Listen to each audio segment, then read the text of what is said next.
My brother's chosen bride happened to be the daughter of a bank executive. "Please, do not come to the wedding," she implored. She despised me, a high school dropout working in construction. My brother is the only family I have, yet she threatened to cancel the marriage if I attended. "Please, do not interfere any further," she pleaded. Wanting my brother to be happy, I had no choice but to accept her request. However, where is the groom's brother? My absence caused the wedding to plunge into chaos. My name is Steve Zahn. One morning, on my day off, I woke up to a call from my younger brother Harry. "Hey, Steve, you're off today, right?" "Yeah, I was actually asleep," I replied, listening to him as I got up and headed to the bathroom.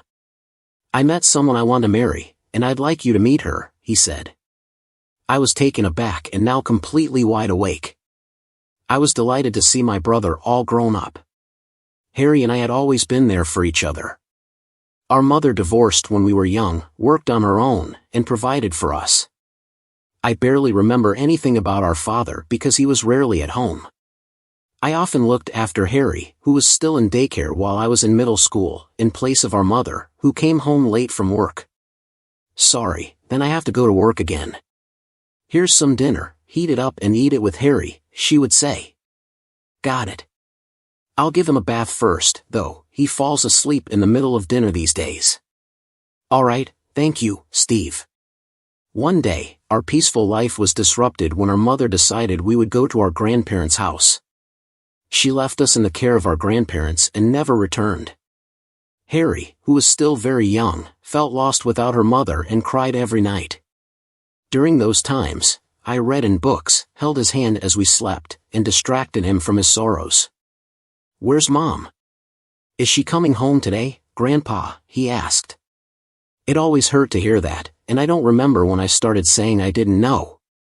Our grandparents, despite being angry at our mother, raised us lovingly. I still remember how happy I was to have warm meals ready for me every day. When I began to accept that our mother wouldn't come back, I realized that I was the only one who could protect Harry. When Harry started elementary school and some local bullies started messing with him, I scared them off by swinging around the broom our grandmother always used. "Well, this guy's older brother's crazy," I'd run.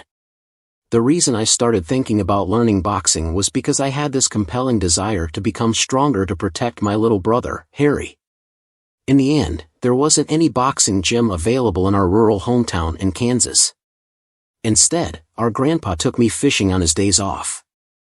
Standing in front of the sea, I felt how small I was. When I cast my fishing line into the water, I felt a sense of calm that I didn't usually experience in my busy life. I grew fond of fishing and started leaving Harry in the care of our grandmother to go fishing with our grandfather. I began going every week, and Mr. Groan, one of my grandfather's fishing buddies, also became a friend. I secretly thought that if my father was still around, he would be about Mr. Groan's age, and it always made me happy when I saw him. "Do you have any idea what you want to be when you grow up, Steve?" Mr. Groan asked me while we were fishing. I want to be a regular office worker, earn money so my younger brother and grandparents can live more comfortably," I said. "Steve, you've got the hardest, biggest ocean. You'll be fine, just keep doing your best," he told me. Those words have saved me many times since. When I started high school, I studied hard so I could earn money. Then, one day, my grandmother fainted. She was admitted to the hospital, and immediately after, my grandfather fainted too and passed away. We were able to hold a small funeral after explaining our circumstances to the people at the local funeral home. Knowing that her grandmother couldn't come, my brother Harry suggested that we go to the fishing spot to look for Mr. Groan because he thought Grandpa would be lonely. When we told Mr. Groan about our grandfather's sudden death, he quickly prepared and attended the funeral. The next day, "Steve, I'm sorry to make you worry. I'll get better soon." My grandmother, who couldn't attend the funeral, seemed dispirited after my grandfather's death. "You take it easy in the hospital, we're fine at home. Harry's going to be in middle school next year, he's old enough," I reassured her. "Well, then there are things I should tell you, Steve," she replied. And during her hospitalization, she told me details about household matters and financial matters. However, just when we thought she was recovering, her condition suddenly worsened, and she passed away. I had to drop out of high school to work at a construction site to support Jacob and myself. I'm gonna get a part-time job too, Harry said. You can't get a part-time job when you're in middle school, you need to focus on your studies, I replied. But I can deliver newspapers, he protested. It's fine, I'm earning enough. Don't worry, I reassured him. Jay kept offering to work part-time to help out. I want you to study, get into a good school, and go to college so you don't have to worry about work in the future. I don't mind working as much as it takes for that, I told him. Hearing this, Harry finally started focusing on his studies, entered a prestigious high school, and steadily advanced to college. Now, he works at a top-notch company, and as a woman he wants to marry. As his older brother, I couldn't be happier. Can I bring my fiancée to your apartment on your next day off? Harry asked me. Here, all right, I'll make sure to clean up, I replied, looking forward to it. On my next day off, I nervously met Harry's fiancée, Sarah Rose, for the first time. Nice to meet you. I'm Harry's older brother, Steve. Please, come in, I greeted her. Nice to meet you. Do you live here? She asked. Yeah, this is my brother's apartment, Harry answered, while she looked puzzled. But I guess she was just not used to coming into a bachelor's apartment and continued the conversation. Yes, sorry, so cramped. I work at a construction site and usually only come home to sleep, so I don't mind the small space. I never thought Harry would bring his girlfriend here, I said. I met Daisy through a client, and we're planning to get engaged soon, Harry revealed, seeing my brother so confident. I was sincerely happy about their engagement. Daisy, maybe due to her quiet personality, didn't say much and just kept giving an awkward smile. She must be from a wealthy family, Harry commented. While we were talking, Harry's phone rang. Sorry, it's a work call, he said, and after he left the room, Daisy finally spoke. You said you work at a construction site, Steve. Which college did you graduate from? She asked. Actually, I started working after my grandparents died, and I had to take care of Harry like a parent. I dropped out of high school, I explained.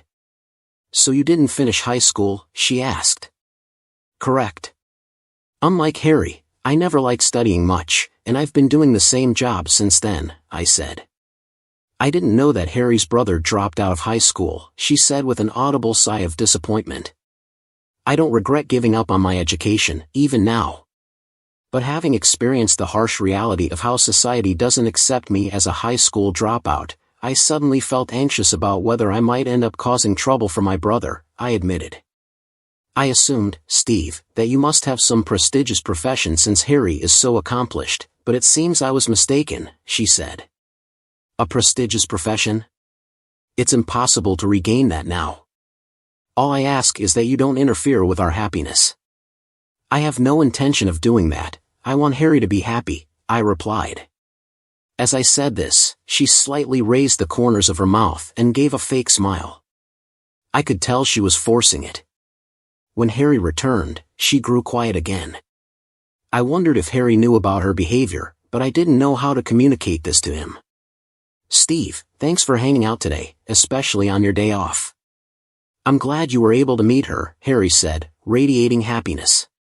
Not long after, I received an email announcing their official engagement. Then, about a week before the wedding, I received a call from an unknown number. It was Daisy. Hello, it's Daisy from the other day. Do you remember me? She asked. Just hearing her speak reminded me of our previous encounter, and I felt a tinge of discomfort. Of course, I remember you. Is something wrong? I asked. I have a small favor to ask of you today, a favor for me. Is it some surprise for the wedding? If there's anything I can do, just let me know, I jovially responded, buoyed by the thought of helping. Yes, about the wedding. Could you perhaps not attend? She asked. Excuse me, not attend? I can't imagine not being there for Harry's wedding, I'm his only family.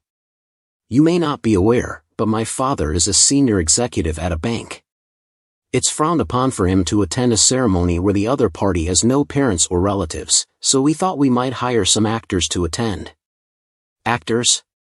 There's a service that provides people to play the roles of families and relatives. They'll come if we ask. So we thought we'd go that route. And Harry is okay with this. Well, the wedding is for me after all. I plan to discuss this with him, so could you perhaps tell Harry that you have a work conflict? No, please do so. I highly doubt Harry would agree to this. I want to celebrate him too. If we don't do this, we might not even be able to hold the wedding.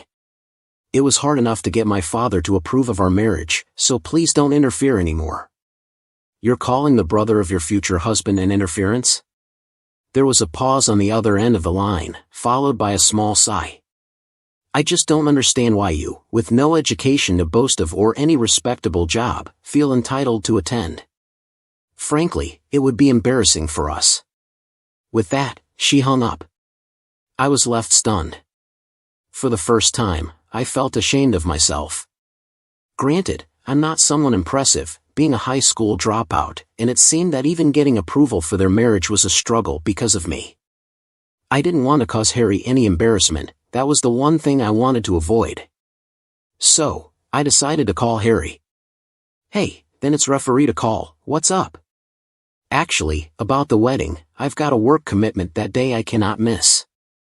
I'm really sorry, but I won't be able to attend. What? Why? I thought you cleared your schedule for that day. Yes, I had. As the supervisor on site, it was hard for me to take a day off, but I made arrangements for that day. I thought about my coworkers who said, "You have to go on that day, congratulate Harry for us," and I felt a surge of emotions. I can't get out of it since I'm the supervisor. I can't leave. I see. That's disappointing. But if you can make it, even if it's for a short while, please come. I want you to be there. I got it. If I finish early, I'll be there. Congratulations, Harry. Yeah, thank you. Promise me, okay? After hanging up the phone, tears wouldn't stop streaming down my face as I pondered on Harry's emotions. The fact that he wanted me, his imperfect brother, to be present at his wedding was somewhat consoling. I felt as if I had regained a fragment of my bruised self-esteem that Daisy had shattered. On the day of the wedding, with no particular place to go, I decided to go fishing to escape my suffocating loneliness at home. It's something I hadn't done much of since I started working, but I always had a favorite fishing spot. There's a place where I wouldn't run into any of my colleagues. As I cast my fishing line, the familiar feeling made me tear up all over again.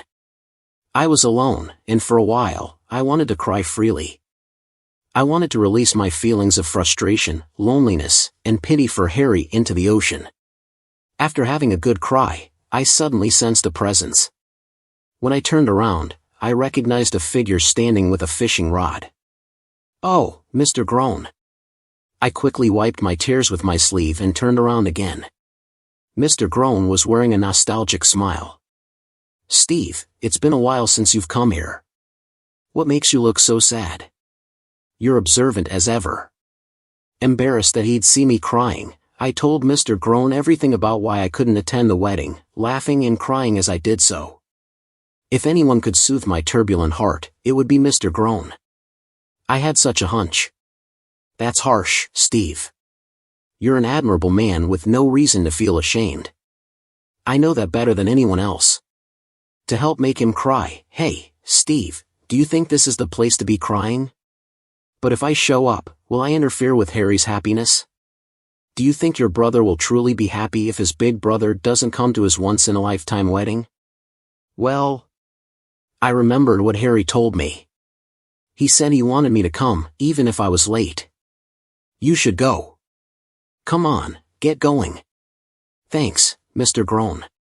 All right, I'll go.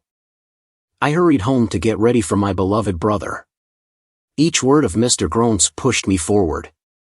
When I arrived at the wedding venue, Harry and Daisy were still waiting in the backstage room. Bro, you made it in time. I'm so glad, said the joyful Harry. Next to him, Daisy suddenly made a sour face. Well, this is inconvenient. Why is it inconvenient for my brother to come? I had to invite someone to fill his seat since he said he couldn't come. That's why. Probably some sort of fake relative, I suppose. With the wedding entrance time closing in, Daisy seemed more irritable and frantic than usual. I just wanted to congratulate Harry today. When I said this dermally, she finally blew up. Steve, this isn't what we agreed on, is it? Why won't you listen to me?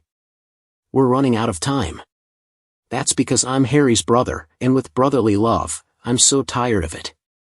How would it look if someone found out that the groom's brother is someone like you, a high school dropout? Even in front of Harry, Daisy yelled. My dad told me to kick you out, so don't move. Suddenly, the backstage door swung open roughly, and Daisy's father came in, looking flustered. Daisy, where was Steve? Wait, what? What's going on, Dad? She asked. One of our bank's major clients just contacted us, wanting to close their account. The bank is in panic mode. When I asked for the reason, they said it was you, Daisy's father explained. What, me? Daisy interrupted. Yes, apparently they said they would cease all transactions with us unless you change your disrespectful attitude towards Steve.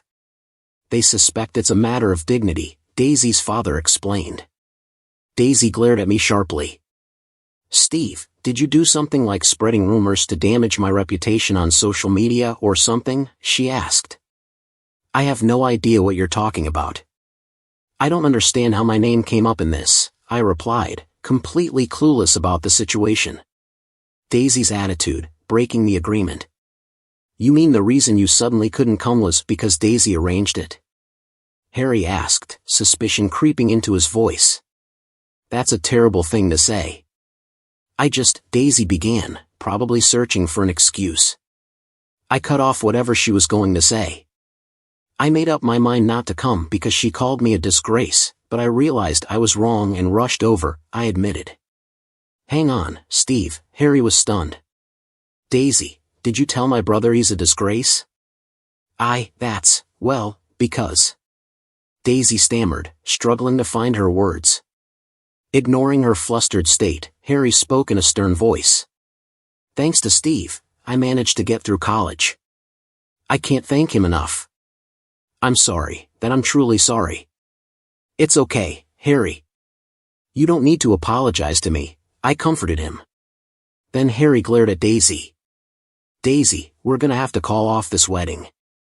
That's okay with you, right, Mr. Garcia? If that's what it takes for them to forgive us, I have no problem with it, her father replied. But wait, Daisy tried to argue, but her father had already left. He probably had to deal with the bank, so the wedding dissolved without the bride and groom even making an entrance. According to Harry, Daisy ended up losing her job at the bank due to losing their trust, and her father received disciplinary actions, getting transferred and demoted to a different state. Daisy didn't want to leave, so she came crying to Harry and told him everything, but Harry had no lingering feelings for Daisy. Hearing about what she had done to me and realizing her true nature had a significant impact. Apparently, her coworkers didn't think highly of her either, and this message from the major client was the final straw, Harry explained. I see. But let's be glad we found out her true colors before you two got married, I suggested. Yeah, that's true. By the way, aren't you curious about who the major client is? Harry asked. I guess so. Who could it be? I work in construction. I don't know anyone who could shake up a bank that much. Actually, there's one person who comes to mind, Harry said. He had looked into who the major clients might be, and one of the company's chairman's names looked familiar. Do you know Mr. Groen's first name? He asked. Mr. Groen? I remember our grandpa used to call Mr. Groen by his first name, often referring to him as Tom, Tommy, or even Thomas. Yeah, I think it's Thomas, I confirmed. Bingo. Did you tell Mr. Groen about the wedding, Steve? Yeah, I did, but Harry was grinning from ear to ear as he told me about Mr. Groen. It turned out Mr. Groen was the chairman of a major corporation that their bank does business with. On my next day off, I went out fishing again. Despite the urgency in my heart, my legs weren't keeping up, and I stumbled my way to my usual fishing spot. Mr. Groan. Hey there. Did the wedding go smoothly? Mr. Groan was smiling broadly at his usual spot. Mr. Groan, I said, feeling a sense of relief. Steve, you've been crying a lot lately. You weren't such a crybaby before. I'm sorry for troubling you with my complaints. Trouble? You're my fishing buddy, Steve. I care about Harry just like you do. It's only natural to help a friend. So don't worry about it. Besides, you shouldn't be thinking about anything when you're fishing, Mr. Groan said reassuringly. I nodded and sat down next to Mr. Groan, casting my fishing line into the water. All that seemed like a distant memory as I was back to my usual busy work life.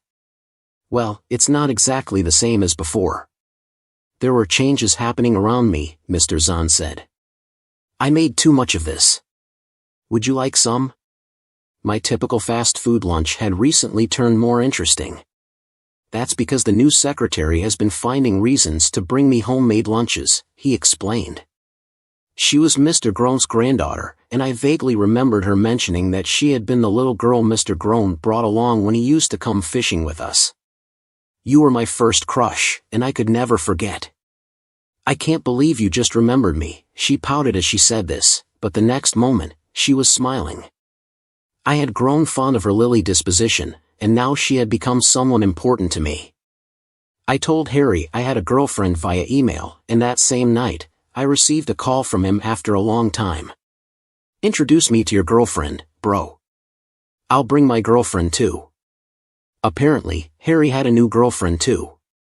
The fishing that my grandfather taught me was a solace to my young mind back then. Now it's become a bond with the people I care about.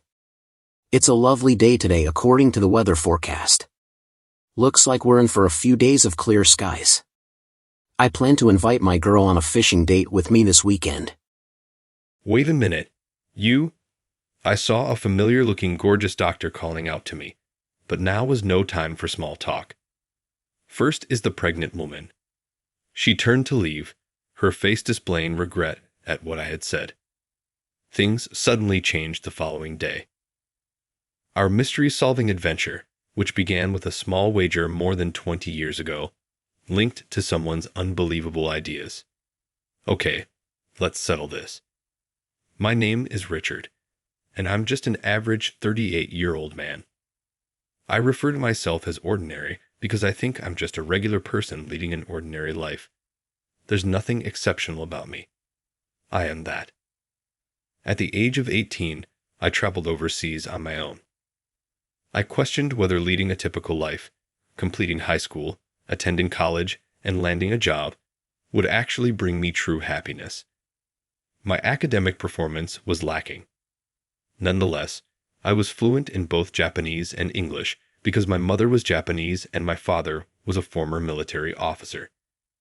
However, because native English and the English taught in Japan differ greatly, my test results were merely mediocre, giving the impression that I am only passably proficient in the language depending on the circumstance. Mother had black hair and black eyes, and father was blonde with blue eyes. I therefore have dominating black hair and black eyes from birth. Although I go by Richard, a normal Japanese person, most people are surprised to learn that I am half Japanese. I told my parents that I was leaving Japan without taking the university admission examinations since I had an ambition of visiting the outside world. I was prepared with a number of reasons in case they rejected the notion, but they waved me off without saying anything. I left for overseas as soon as I graduated from high school, and it has been 20 years since then. I'm 38 years old, unmarried, and haven't even started seeking for a girlfriend. Maybe I couldn't make one, though. I can't get rid of the image of the girl I grew up with. It resembles a curse. Work had prevented me from going home, but now that things have calmed down, I made the decision to visit my family's house in a small Japanese town. I wanted to surprise my parents, so I hadn't told them about the trip. I got on the plane, heart thumping. After 20 years, A lot had changed in the hometown I went back to. I used to take the train from the nearby town to the high school and the closest station, which I used every day for those 3 years, didn't look anything like I remembered. The famed donut shop has taken the place of the stand-up soba business under the gloomy lights. Beside it stood a pair of fast food outlets crowded with middle-class and high school kids dressed casually. There were no such locations when I was a student, and we would converse on the couches in a little retail center instead. Over time, a lot has changed. A short distance away were a convenience store, a souvenir shop, and a hip cafe completely booked. It appears that the same company is already getting requests about erecting comparable high-rises somewhere else. In addition, cram schools and tutoring facilities are located above the first floor, which also has a 24-hour gym and cafe. Instead of being housed in a dilapidated old building, the cram school I went to in middle school is now one of these high-rises. I noticed additional buildings that didn't look like they belonged in this small town while I was driving in the taxi and peered out the window. I went by the elementary and middle schools I used to attend. The once ratty buildings had been totally restored and were now immaculate, with no remnants of their former existence. It seemed a little depressing, despite the fact that the town's expansion and development were positive indicators. By automobile, it would take me around 30 minutes to go to my folks' place. I asked the driver to take a detour because it was lunchtime and the main highways were congested. I saw a woman peering out the window while I was waiting at a red light. She was obviously in an emergency scenario because she was squatting and looked like she was in pain. "Excuse me, that woman over there. She looks unwell." The cabbie saw it too and pulled over right away. I hurriedly exited the cab to assist the woman. The pregnancy mark was visible on her bag. It was obvious that a pregnant woman in distress was a severe issue, and my first impulse was to dial 911. That could take some time, given the amount of traffic on the main road. "How are you doing? Where is your physician located?" The woman was asked by the taxi driver who had also exited the vehicle. "Her clinic was right ahead," she said in a low voice. Then it would be quicker to get her into a taxi than to wait for an ambulance. We made the hasty decision to send her the 500 meters to the obstetrician. Fortunately, the taxi had supplies and clean towels for a maternity trip, even though the woman was already in labor. While I called the hospital, we handled the problem. They claimed they would get ready for delivery, and I did as they instructed. The woman was carried to the delivery room on a stretcher as soon as we got there. A stunning doctor who appeared to be in charge looked at me at that same moment and exclaimed, "Wait a minute, are you?" I ignored her, giving her a perplexed look, and added, "Just take care of the mother and baby." The female doctor then abruptly realized what had happened and apologized, saying, "I'm sorry," before vanishing inside the delivery room. Like the last time, the baby cried for the first time within 15 minutes, and both the taxi driver and I exhaled with relief. The pregnant woman was a stranger to me. I made the decision to go since I could not stay there any longer. After a mere few minutes, I reached my folks' residence. I was surprised by how little the cab fare was when I went to pay it. I questioned the driver why curious. He said, "I stopped the meter while we helped the pregnant woman, so you don't need to pay for that part." After giving it some thought, I said, "All right," and gave him a $100 bill. Consider it a tip for guiding me around the city and for quickly helping the pregnant woman. I responded to him when he tried to give me change. He continued to bow his head in appreciation as I got out of the taxi. I made sure the cab had departed before I pressed my home's doorbell. My mother emerged a moment later, older but not any less like her youthful self. Her eyes widened briefly as she froze, but then she smiled cheerfully and greeted me. "You've gotten so big. You came out of nowhere and astonished me. Enter now." My father was viewing something on his smartphone in the living room. My mother approached me and whispered in my ear, "Your father has been hooked on this masked band. curious as to what had drawn his interest to such an extent. He's American, after all, and he adores stuff like this. When are they coming to Japan? Is something he says nonstop. This being said, I returned my focus to my father. He began speaking without even saying hello to me. I sensed the spirit in these four musicians' music, the drummers who keep everything together, the bassist who masters the deep tones, the guitarist who genuinely likes the song, and the vocalist whose soul shines through even on television. They are awesome and wonderful in every way. I spent some time talking with my folks before returning to my room. It seemed as if the room I had occupied from my early years through high school had been preserved in time. Not a single particle of dust fell off the desk or window when I ran my finger over them. It made me feel warm to think about how my mother must have handled this space. We shared a family meal together later, and I had a lengthy soak in the bathtub. After spending so much time overseas, it was comforting to rediscover the distinctive Japanese habit of taking a hot bath. I woke up the following morning to the sound of my parents fighting with someone after sleeping in a cozy bed. Thinking it would be improper to walk out like that, I changed out of my sweatsuit quickly and headed downstairs. My parents were fighting with an unknown middle-aged man at the door.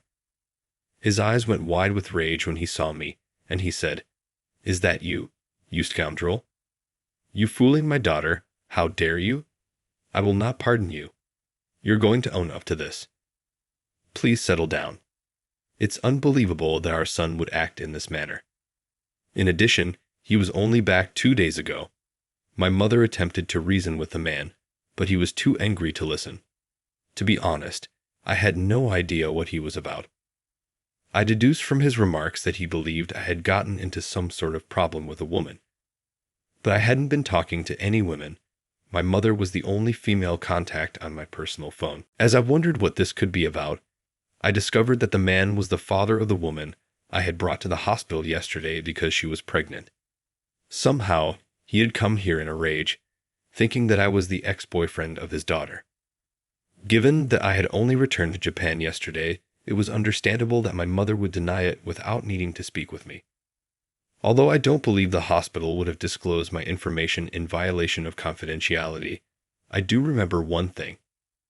She insisted on expressing her gratitude to me and requesting my contact details yesterday when I brought her to the hospital. No, I didn't accomplish anything that merits appreciation. It's morally decent to assist those in need, I had informed her. I could not dispute further when she insisted, even though I declined, so I just told her that I lived close. I didn't believe that would be enough to identify me, but it seems the father had heard hospital personnel discussing me. To be honest, the man who brought Emily here walked away silently. Is he the father of the child? Emily is single, correct? Yes, I did hear that. During therapy, the midwife made an effort to inquire, but she remained silent. However, the hospital is powerless to step in as it is her choice. After taking her to the hospital, her father seems to have come to the conclusion that her former partner had abandoned her after she became pregnant, only to reemerge and then vanish again. Though I doubt most people would draw such assumptions, he must have become extremely anxious upon discovering he was suddenly the grandfather of a grandson. I would probably go crazy too if my daughter announced all of a sudden that she had a baby and that there is no father. He asked his daughter, of course, but she gave him no answers. In an attempt to elicit information from his daughter, he remarked casually, "It seems a kind person brought you here," realizing that asking more questions would not provide any answers. She mentioned that I lived nearby and that I might be mixed race while laughing and talking about me. That description led him to infer that it was us. My mother loved to talk, and my father was a former military man, so our family stood out, which is why he stormed in today. My mother was thinking about calling the cops since this miscommunication was getting out of control. I clarified that yesterday was our first meeting and that I didn't know the woman.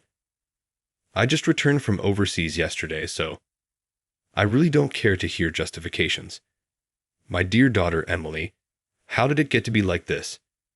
Emily seems to be the daughter's name, Her father's rage didn't go away, and our debate just got hotter and hotter. We are unable to handle this on our own. After giving birth, Emily is still in the hospital, so we shouldn't be bothering her right now. Perhaps we ought to speak with the police, I proposed. A third person interrupted at that point, saying, "This man is not your daughter's ex-boyfriend." Everyone looked at the individual who was behind Emily's father. The stunning obstetrician was the one who desired to communicate with me. He genuinely just happened to aid Emily yesterday when she went into labor on the street and got her a taxi to the hospital. Your daughter will undoubtedly become unhappy if she discovers this misunderstanding. I can see why you're worried, but just relax. But I can personally attest to Dr. Smith. He's not a nasty guy. Emily's father did not appear persuaded, despite her assurances. But he was unable to refute the doctor's advice for his daughter, so he ended up glaring at me. My father, who is normally quiet, then broke into a speech. My kid was not brought up to treat another person's daughter badly. My son is not that kind of man, I swear to God, and if he were, I would set him right.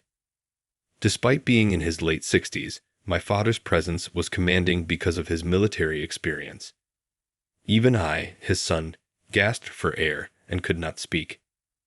At last, Emily's father realized what was going on and expressed regret, acknowledging that his assumptions about the situation were incorrect.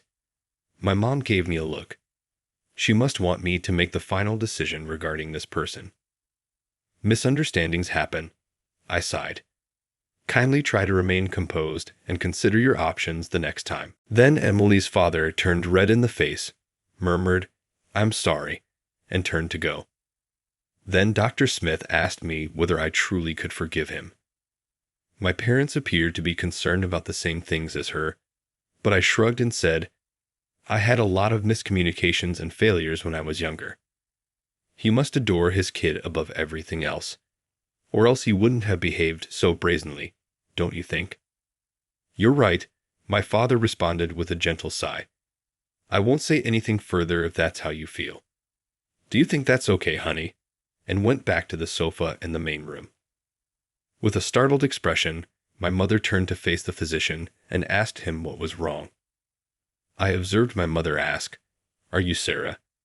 with hesitation. After introducing herself as Sarah, the doctor grinned broadly and said, "It's been a long time, ma'am." My mother's tight face broke into a happy one in an instant. She grinned broadly and struck up a quick chat with the female doctor, Sarah. "Oh my God, Sarah, it's you. When did you return? You've grown really gorgeous. Why didn't you inform us earlier?" I interrupted my talkative mother and asked her to fetch us some tea because she didn't seem to be stopping. I also remembered when I heard the name Sarah. "Are you Sarah Smith, who sat next to me for 3 years in high school?" Subsequently, Sarah, the female physician, gave a nod. Then she made an unexpected statement. "The fact that Emily's father is present is coincidental. I was here for something else. Our old bet is still unresolved. I arrived to complete it." As I wondered what she meant, a memory popped into my mind. It happened soon after we enrolled in high school. That day, Sarah had said something unexpected. "Hey, let's see who can get a perfect score on Mrs. Johnson's test first, and let's compete on all our test scores." Our English teacher, Mrs. Johnson, was notorious for her extremely difficult assignments. Though I can speak English very well, I still found myself uttering quite frequently. Not even Sarah, who spoke English well in casual chats, had scored above 98 points. We were still in competition our senior year, but I started skipping classes because I was going overseas. Since I didn't intend to attend college, I didn't even bother to take the makeup exam and didn't even study for the final examination of the second term, which I missed due to a cold. That seems to be the reference point she was making. "We might have had a winner in that last test, but you did nothing." "Yeah, so you won by default, Sarah." "What? How am I supposed to be happy with that?" Sarah handed me an answer sheet and a test paper before I could inquire what she meant. I stared at her, confused, and she answered with a self-assured smile. I kept the last test and printed it out from my computer. Sarah gave off the impression of being totally committed. I hesitantly agreed because it was obvious that she wouldn't go unless I accepted the challenge. I thought as I quickly skimmed the test. I used to find these tests challenging, but now I could solve them easily. My father spoke English when I was younger, so that was the only reason I understood it. I had no actual exposure to BR. But having lived abroad for the last 20 years, I felt that this test was at primary school level. However, I ran into trouble with the final question. Sarah chuckled as she noticed my hesitancy and continued, "I got stuck on that one too." I exclaimed, "Aha," and ultimately scored 99 points. Had I done it correctly, I would have received 100. I looked it over and couldn't locate the solution, so I made a guess. I received the same 99 points as Sarah when the test was graded. It's a tie then. The score was never decided after all.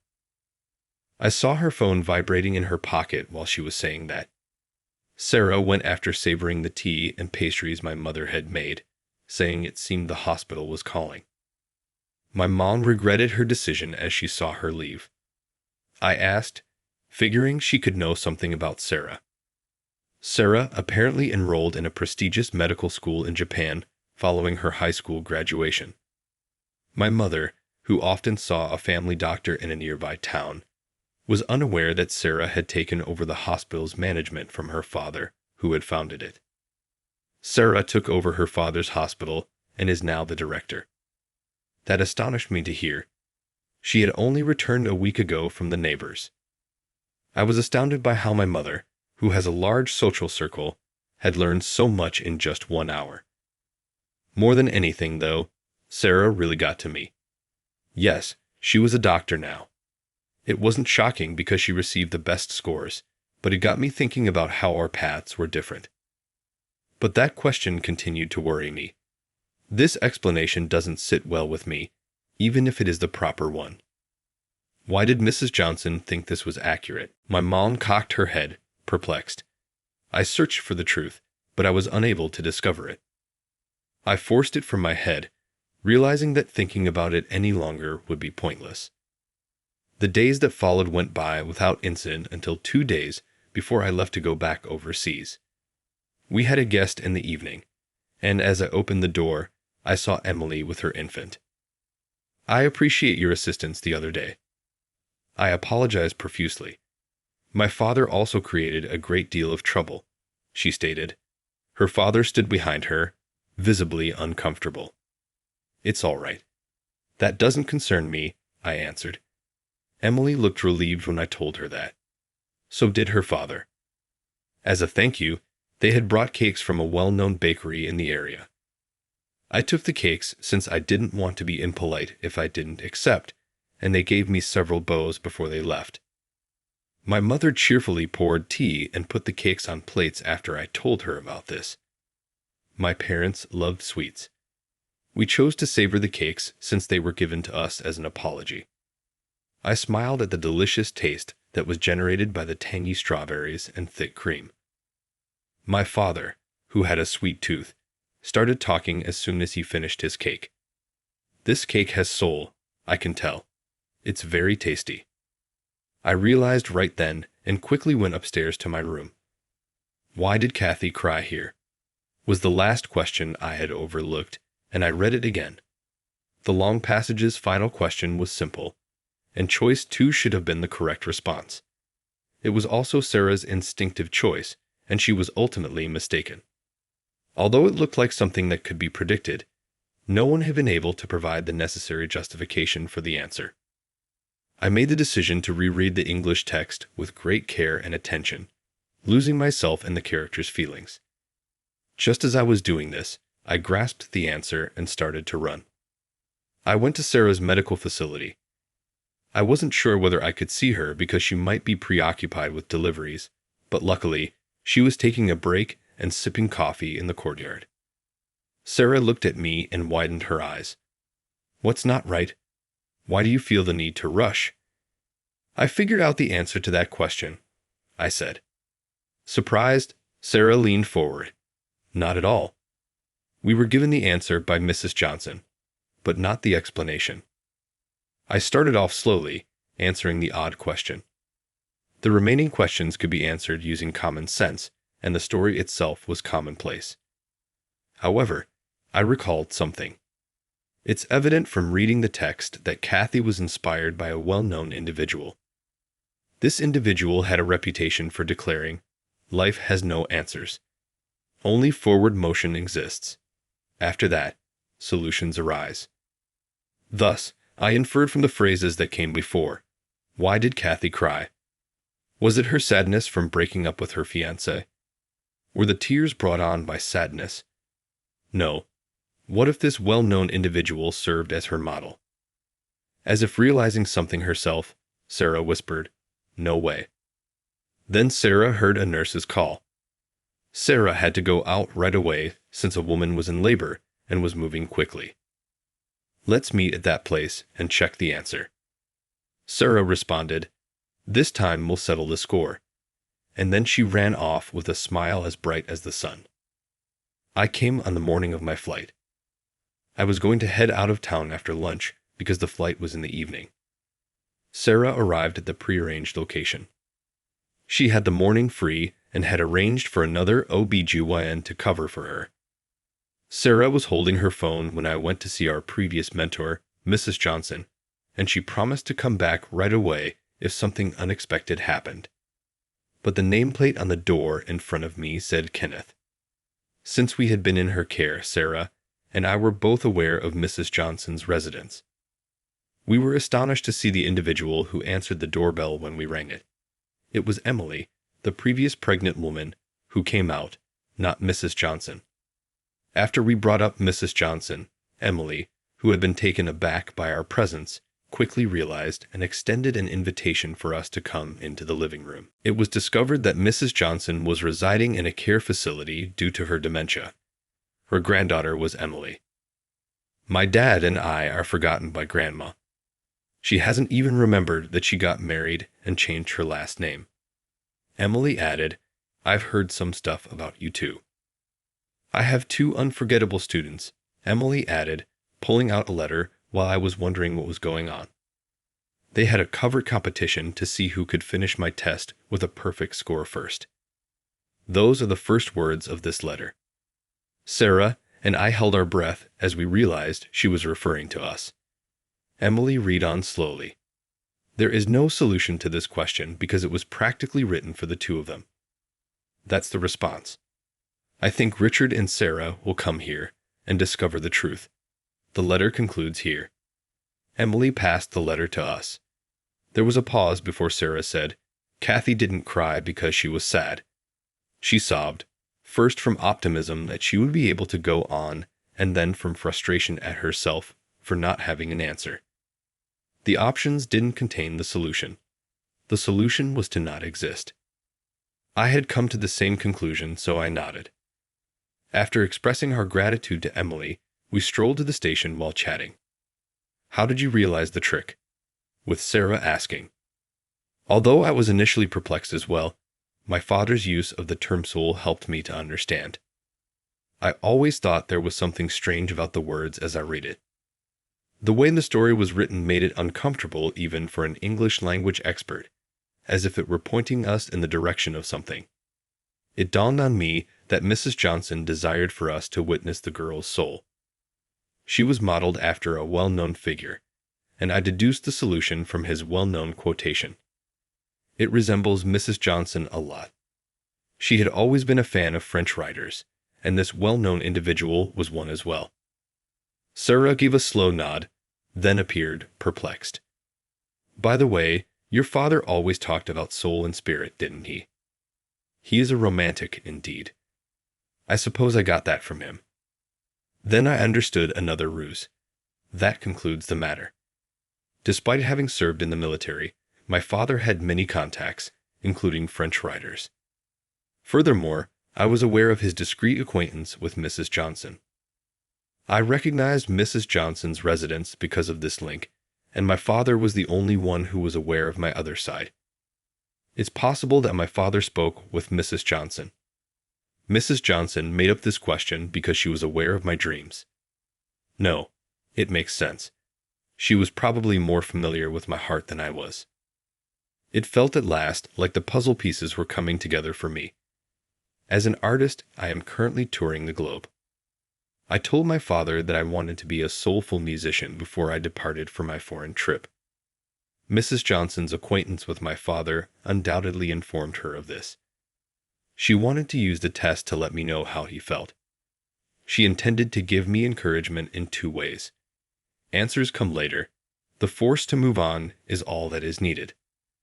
Kathy was fashioned after me rather than a well-known individual.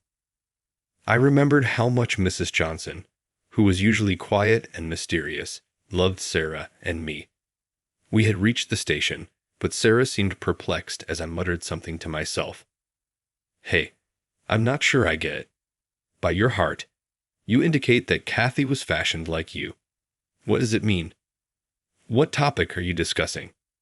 Sarah, I think we'll meet again in 6 months. I replied, laughing. Then I'll explain. I gestured to her vibrating phone in her pocket. Is there an urgent need? I wish you luck. I waved at her as I got on the train, and she quickly returned the call. I saw Sarah 6 months after I made my promised trip back to Japan. I knelt in front of her and held out a tiny box, eager to hear her response. I could never forget you, but I decided to pursue a career as an AR artist. Your face continued to appear in my thoughts even after I left the country. It still does.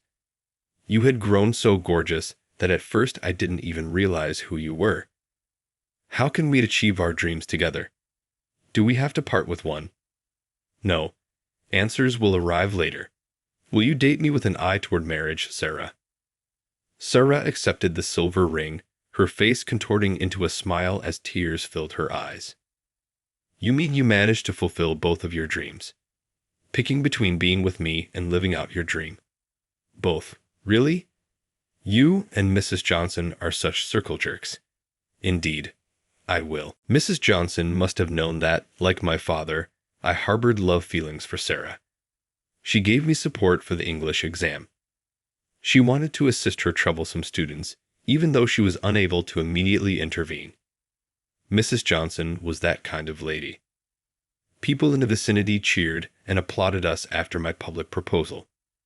After a year of marriage, we spent our last day together at my parents' house before moving into our new house. My mother and I helped my father, who was very inebriated, get to his bedroom.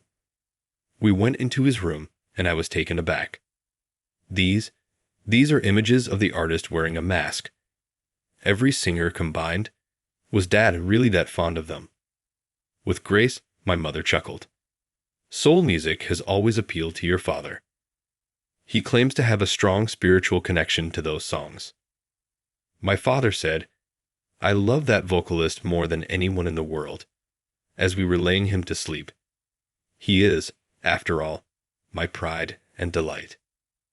My mother gave me a gentle stroke on the back as I started to cry. After having baby, Sarah returned to work 2 years later, and our days have been hectic ever since. So, are you done with your artist activities? Yes, I am. I didn't know who I was, so I continued hiding my face, but I don't need to anymore. That band needs a singer who is a stranger to the rest of them. Members told me I'm no longer relevant. Well, they all seem to wish you happiness, Sarah said, laughing. It felt as though the new vocalist's debut song was even dedicated to you. I felt that those guys had done something extremely profound when I listened to that music. Then I thought about Emily, the new singer in the masked band I played with before. She's from Japan. Emily was crying as she watched him on screen. The girl Kathy and the issue Mrs. Johnson created. Kathy opted to live a robust life, and, like her fiancé, she said goodbye to him when he went to follow his goals. Emily most likely feels the same way. She raised her child with her family, and became a fantastic mother, without disclosing the identity of the father. Everybody has a secret or two. I wish for Emily's and the new singer's happiness. Oh, let's go visit Mrs. Johnson sometime and tell her our news. What a fantastic idea.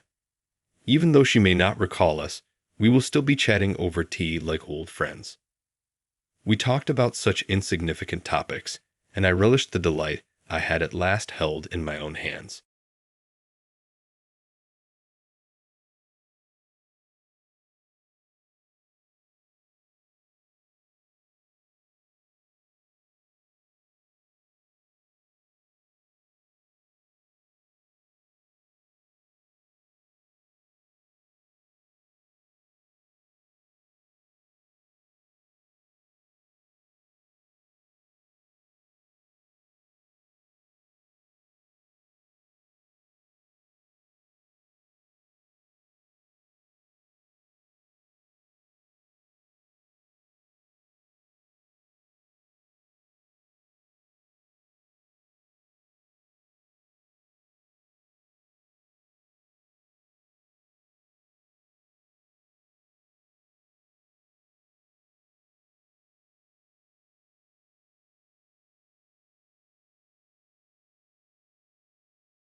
I grew up in a small town, in a modest two-story house with my parents, and my older sister Grace. She was just 2 years older than me, but sometimes it felt like we lived in completely different worlds. My father owned a small cafe that brought in enough to keep us comfortable, while Mom stayed home and occasionally helped out at the restaurant. It wasn't a luxurious life, but we got by. Well, most of us did. Grace, sweetheart, that presentation was absolutely brilliant. I remember Mom gushing one evening after a school event. You're going to go so far in life. You're just so talented. I stood in the doorway, still holding my own certificate from the science fair, but nobody seemed to notice. It was always like that. Grace was the star, and I was the shadow. That was the pattern of my childhood. Grace got the latest iPhone while I inherited her old one with the cracked screen. She wore designer clothes while I got her hand-me-downs. Every family gathering became a showcase of Grace's achievements. Did you hear about Grace's SAT scores? Dad would proudly tell our relatives. Top percentile. And she's president of the debate club too. I learned to fade into the background during these conversations, knowing my straight B's and position as treasurer of the environmental club wouldn't merit a mention. It wasn't that I was doing poorly, I was doing fine. But in our house, fine might as well have been failure. Stella, Mom said to me once, when I was helping her fold laundry, you should really think about practical career options. Maybe something in retail or service? There's nothing wrong with honest work. The word stung, but I'd gotten used to the constant reminders of my perceived limitations. What I hadn't gotten used to was the way they seemed to actively work to reinforce them. Looking back now, I realized that those early years were setting the stage for everything that would follow. The constant comparisons, the subtle put-downs, the clear message that I was somehow less than my sister, it all left marks that would take years to heal. But sometimes the deepest wounds become the strongest motivations, and my family had no idea how their treatment would eventually come back to shape all our futures. I still remember the day Grace got her college acceptance letter. The whole house erupted in celebration. Mom made her favorite dinner, Dad brought home an expensive bottle of wine, and they spent the entire evening making plans for her future. Our brilliant girl is going to one of the best colleges in the city. Mom couldn't stop beaming. We've been saving for this moment since you were born, sweetheart. I sat quietly at the dinner table, pushing food around my plate, trying to imagine what my own celebration would be like in 2 years. I should have known better. When my turn came, the response couldn't have been more different. I'd worked hard to maintain good grades, joined clubs, and even took extra courses to boost my college applications. But none of that seemed to matter. College? Mom's laugh was sharp and dismissive when I brought up the subject. Stella, be realistic. We just can't afford to send you to. Besides, you're not really college material. But what about all the money you saved for Grace? I asked, my voice shaking. Dad cleared his throat uncomfortably. That was different. Grace had a clear path, exceptional grades. Well, you're more suited for practical work. Speaking of which, I could use another waitress at the cafe. I couldn't believe what I was hearing. I could work while studying, I pleaded. Please, just help me get started. We could borrow from relatives, or take out a loan. I'll pay back every penny with interest. I'll even get it in writing with a lawyer. We never borrow from anyone in principle, Mom said coldly. We don't borrow money, and we're not going to change our principles for you. You need to accept your limitations and find a suitable job. I spent that night crying in my room, but by morning, determination had replaced my tears. I went to the only people who had ever truly seen me, my grandparents. Grandpa, Grandma, I need your help. I explained everything through tears at their kitchen table. I can't just give up on college. I can't. Grandpa's eyes were filled with a mixture of anger and sadness. "We don't have savings, sweetheart, but let me see what I can do. No grandchild of mine is going to have their dreams crushed like this." The next few weeks were a roller coaster of emotions. First, the disappointment of the bank rejecting the loan application. Then, the shocking moment when Grandpa announced he was selling their old country house and the plot of land it sat on. The sale of the property provided exactly enough for my college tuition. I applied to study investment management in a city far from home, as far as I could get from the constant reminders of my family's lack of faith in me. The day I left, Mom and Dad didn't even come to say goodbye. Only my grandparents stood at the bus station, Grandma hugging me tight while Grandpa wiped away what he tried to pretend weren't tears. From that day forward, I cut ties with my parents completely. When breaks came and I had to return to town, I stayed with my grandparents in their now smaller house. Their sacrifice meant everything to me, and every time I walked into their modest home, I was reminded of what real family support looked like. After 4 years of hard work, I finally graduated with my degree in investment management. I returned to my hometown with big dreams and a freshly printed diploma, but reality hit hard. The job market wasn't exactly welcoming to new graduates, and I spent weeks sending out applications without any promising responses. Eventually, I landed a position at a small trading company. It wasn't the prestigious investment firm I'd imagined working for, but it was a start. I found a modest apartment on the outskirts of town, nothing fancy, but it was mine, paid for with my own money. Then came the call I never expected. "Stella?" Grace's voice was sugary sweet on the phone. "It's been ages. You should come over for dinner this weekend. I'd love to catch up." Something in her tone should have warned me, but I agreed.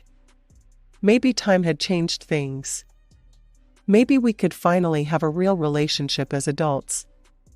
I couldn't have been more wrong. When I arrived at Grace's house that evening, I immediately knew I'd walked into a trap.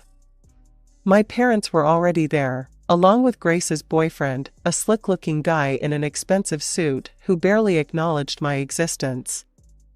The interrogation began as soon as we sat down to eat. "So, Stella," Mom started, her fork poised mid-air, "tell us about this job of yours." "I'm working at a trading company," I said, trying to keep my voice steady. "It's small, but—" Grace cut in with a laugh. "Trading company? You mean like those discount stores? Honestly, you didn't need a college degree for that. Anyone could walk in off the street and get that job." Unlike Grace, Mom beamed, who's a manager at the city bank. "And Thomas here is a lawyer with Anderson and Pierce." Grace's boyfriend nodded smugly. "Top law firm in the state." "I told you college wasn't necessary for you, dear," Mom sighed. "Such a waste of your grandfather's property." Dad chuckled, swirling his wine glass. "Hey, my offer still stands. I could use an educated waitress at the cafe. Think how impressed the customers would be. Would you like fries with that? From someone with a college degree." They all laughed, except me. I stared at my plate, pushing the food around, just like I used to do as a child. "Where did you say you're living now?" Grace asked, though I hadn't mentioned it yet. "I found a place on Cedar Street," I replied quietly. The table erupted in theatrical gasps. "Cedar Street?" Grace's eyes widened in mock concern. "Oh, Stella, that's literally the worst neighborhood in the city. Only," she paused for effect, "well, you know, people who can't afford better live there." "Beggars, she means beggars," Mom stage whispered, and they all laughed again. Something inside me snapped. For years of distance hadn't changed anything. They were still the same cruel, judgmental people they'd always been. I stood up so abruptly, my chair scraped loudly against the floor. "You know what? I'd rather be a beggar than be like any of you," I spat out. At least I got where I am on my own, without riding on someone else's coattails or living off daddy's money. I grabbed my purse and headed for the door, ignoring their protests and accusations. As I walked out into the night, I promised myself it would be the last time I ever set foot in their presence. Life has a funny way of surprising you just when you think you've hit a dead end. I was still working at the small trading company, doing my best but feeling stuck, when my phone rang one afternoon. It was Lisa, my old college roommate. "Stella, you're not going to believe this," she was practically shouting with excitement. "Remember how we always talked about working for Maxwell Investment Group? They're opening an office in your city, and they're looking for fresh talent. I already put in a good word for you." My heart started racing. Maxwell was one of the biggest names in investment management. I spent that night updating my resume and the next week preparing for the interview. When I walked into their temporary office, I felt like everything in my life had been leading to this moment. The interview wasn't easy. They grilled me on everything from market trends to specific investment strategies. But all those extra hours I'd put in at my current job, all the additional research I'd done in my free time, it all paid off. A week later, I got the call. I was in. From day one, I threw myself into the work. While others went home at 5, I stayed late, developing new investment strategies and refining my project proposals. My first major project was managing a portfolio for a mid-sized tech company. When it yielded a 40% return in the first quarter, people started noticing. "Stella, this is exceptional work," my supervisor said during my 6-month review. Along with his praise came a bonus that was larger than my entire year's salary at the previous company. But it wasn't enough. I worked harder, took on bigger projects, built a reputation for turning struggling investments into gold mines. The bonuses kept getting bigger, and I had a plan for every penny. 2 years after starting at Maxwell, I walked into a luxury car dealership. The salesman probably thought I was lost until I pointed to their top-of-the-line model and said, "I'll take that one." An hour later, I was pulling up to my grandparents' house in a gleaming new car, complete with a giant red bow on top. Grandpa's jaw dropped when I handed him the keys. But I wasn't done. The next month, I closed on a stunning apartment in the Heights, the most prestigious new development in the city. Floor-to-ceiling windows, marble countertops, and a view that made you feel like you owned the whole city. I was walking out of my building one morning, coffee in hand, when I heard a familiar voice. "Stella?" Grace stood there in her designer workout gear, looking like she'd seen a ghost. "What are you doing here?" I took a slow sip of my coffee, savoring the moment. "Oh, I live here," I said casually, pointing to the penthouse level of the building. "Just bought it, actually." The look on Grace's face was priceless, a mixture of disbelief, shock, and something else. For the first time in our lives, I saw envy in my perfect sister's eyes. A week after my encounter with Grace, my phone rang. Seeing my parents' number on the screen was surprising enough. They hadn't called me in years. Even more surprising was that they were in the neighborhood and wanted to stop by. I agreed, more out of curiosity than anything else. When they walked into my apartment, their expressions were priceless. Mom's eyes darted from the panoramic windows to the designer furniture, while Dad stood awkwardly in the entrance, as if afraid to touch anything. "This is quite impressive," Mom managed, running her finger along my marble kitchen counter. "You must be doing very well for yourself." "I am," I replied simply, offering them seats on my Italian leather sofa. They exchanged glances before Mom cleared her throat. "Well, we actually have some news. Grace is engaged to Thomas. They announced it last month at the engagement party." An engagement party I hadn't been invited to, of course. "They're planning the wedding for 6 months from now," Mom continued, her voice getting that familiar wheedling tone I remembered from childhood. We've offered to pay half the expenses, as is traditional.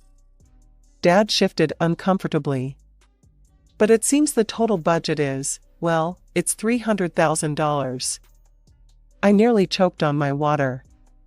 $300,000? Thomas's family has certain expectations, Mom explained quickly. They're very prominent in the community. We announced we'd cover half before we knew the amount, and now. She trailed off, looking at me meaningfully.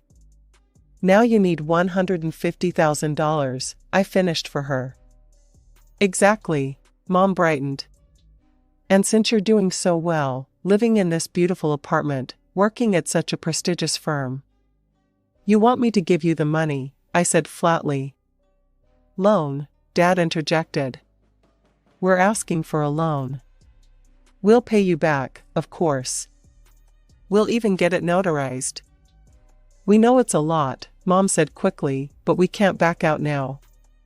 It would be so embarrassing with Thomas's family. They're expecting a certain standard. Like when I wanted to go to college? I interrupted. When I begged you for help? When I offered to sign a legal document promising to pay you back? Mom's face flushed. That was different. Different how? Because it was me asking? Because you told me you don't borrow money on principle? Stella, be reasonable, Dad started. Reasonable? I stood up. Like you were reasonable when you told me I wasn't college material? When you offered me a waitress job instead of helping me get an education? When you let Grandpa sell his property to help me, while you saved all your money for Grace? That's not fair, Mom protested. No, what's not fair is that you're only here because you need something from me.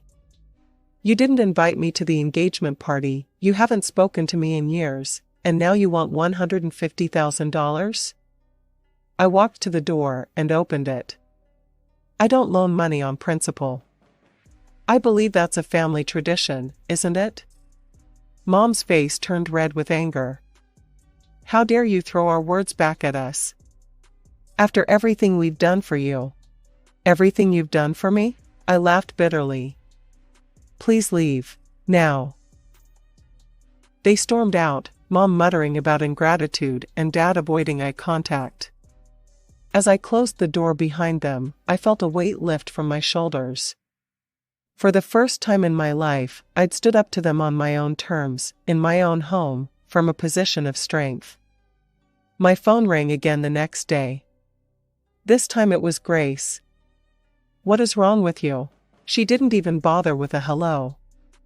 Mom told me what happened. How can you be so selfish? I sat back in my office chair, watching the sunset through my panoramic windows. Selfish? That's rich coming from you, Grace. We're family, Stella. Family helps each other. You have the money, everyone knows you're doing well now. Why won't you help with my wedding? I could almost laugh at the absurdity. Family? Now suddenly I'm family? What about when I was visiting your house and you all called me a beggar? When you mocked where I lived? When you laughed at my job? Was I family then? That was different, Grace protested. We were just teasing. You're being ridiculous now. No, what's ridiculous is that none of you spoke to me for years until you needed something. If you need money so badly, why don't you ask our parents? They're your real family, after all. They made that clear enough over the years. You bitter, ungrateful bitch, Grace exploded. You think you're so much better than us now with your fancy apartment and your big job? You're still the same pathetic little sister who was never good enough. The line went dead as she hung up. I sat there for a moment, surprised to find that her words didn't hurt anymore. They just made me tired. A week later, I was having Sunday dinner at my grandparents' house, a tradition I'd kept up ever since college. Grandma was unusually quiet as she served the pot roast. Your parents called us yesterday, Grandpa finally said, his voice heavy. I put down my fork. Let me guess, they asked for money for the wedding? Grandma nodded. They're getting desperate, I think. Your mother had quite a lot to say about family obligations. When we told them we're retired and don't have that kind of money, Grandpa continued, your mother had the nerve to suggest we sell something. She said, well, you sold the land for Stella's college, didn't you? She suggested we sell the car. The car I gave you? I was stunned. She actually suggested you sell your gift? That's when I hung up on her, Grandpa said, a hint of satisfaction in his voice. Told her that unlike some people, we don't sell gifts from family members who actually care about us. Grandma reached across the table and squeezed my hand. The three of us sat there in understanding silence, bound together by something stronger than mere blood ties.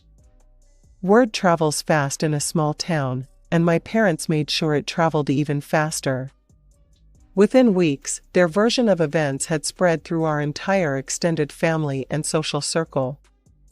I started hearing snippets of their carefully crafted narrative from various sources. Did you hear about the younger daughter? My mother's friend loudly gossiped at the local grocery store, not realizing I was in the next aisle. Got some fancy job and now she thinks she's too good for her own family. Won't even speak to them anymore, says they're too poor for her now. At church, relatives would shoot disapproving glances my way when I visited with my grandparents. My Aunt Martha called one evening, heavy with judgment. Your mother told me you wouldn't even let her into your apartment when she came to visit. How could you treat your own mother that way? I could have corrected the record. Could have told everyone how my parents had only reached out when they needed money, how they'd never supported my dreams, how they'd mocked and belittled me at every turn. But I'd learned long ago that trying to defend yourself against toxic people only gives them more ammunition. Instead, I focused on my work, spent time with my grandparents, and let the gossip swirl around me like autumn leaves in the wind. My grandparents knew the truth, they'd lived through every moment of it with me, and that was enough. But with 2 weeks left before the wedding, Grace made one final attempt. She showed up at my apartment unannounced, wearing her most expensive outfit and her most convincing smile. Stella, we need to talk, she said, brushing past me into the living room. This has gone on long enough. We're sisters, we shouldn't be fighting like this. I stood by the window, arms crossed, watching her settle herself on my sofa as if she owned it. Why are you really here, Grace? To make peace. She gave me her best pageant winner smile. And, to help you understand the situation better. You see, Thomas's parents are not just rich, they're old money. They have connections everywhere. The wedding has to be perfect. I waited, knowing there was more. The final payments are due next week, the restaurant deposit, the wedding planner's fee, the flowers. She twisted her engagement ring nervously. If Mom and Dad can't contribute their share, it's going to be so embarrassing.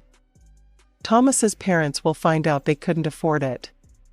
It won't just reflect badly on Mom and Dad, it'll reflect on me. On my future with Thomas. So this visit isn't really about reconciling.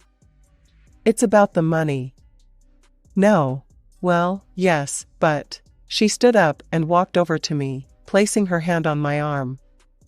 Stella, please. You're my sister, I need your help. We need to make a great impression on Thomas's parents.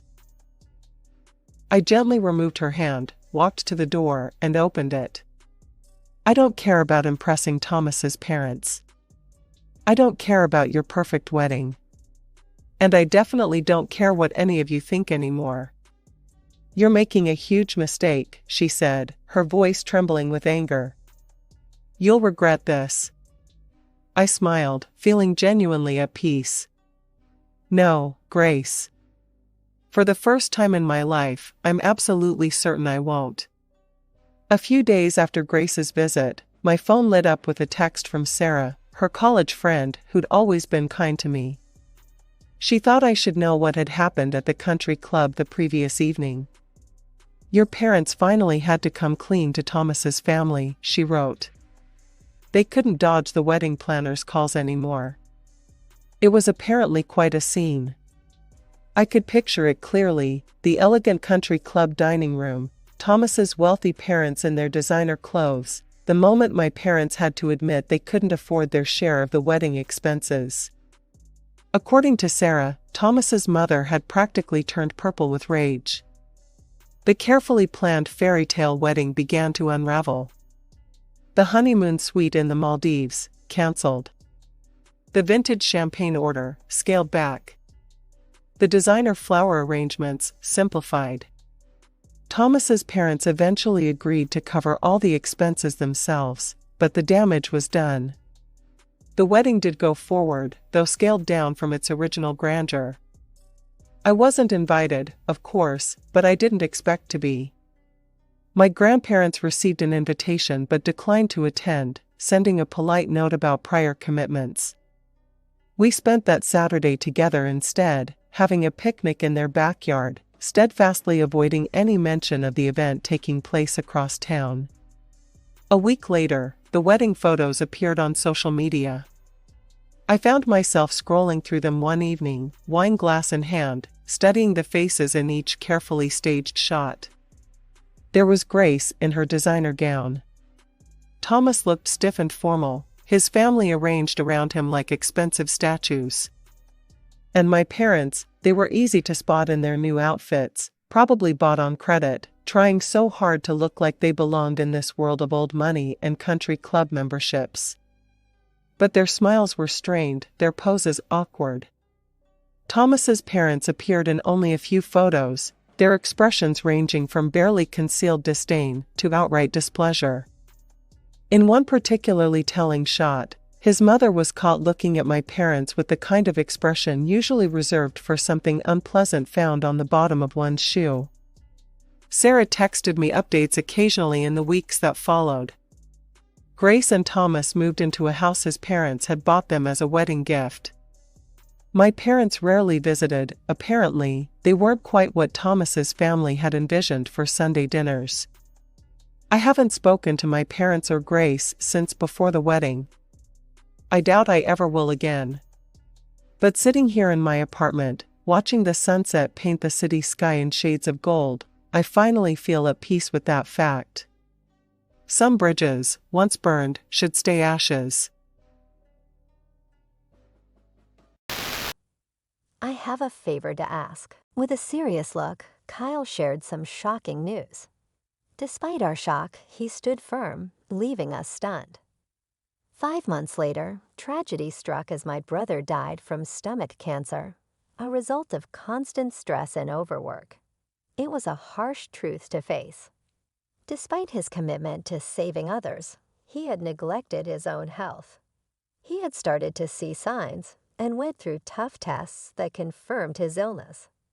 We wished he had told us sooner. Tears flowed at his funeral, surrounded by a deep feeling of loss. I remembered all the ways Kyle had supported me during my early challenges. His death, before he even turned 30, left us overwhelmed with grief. Yet during our mourning, Laura's actions were glaringly obvious. She wore a flashy necklace to the funeral, a gift from another man, showing no respect for the solemn occasion.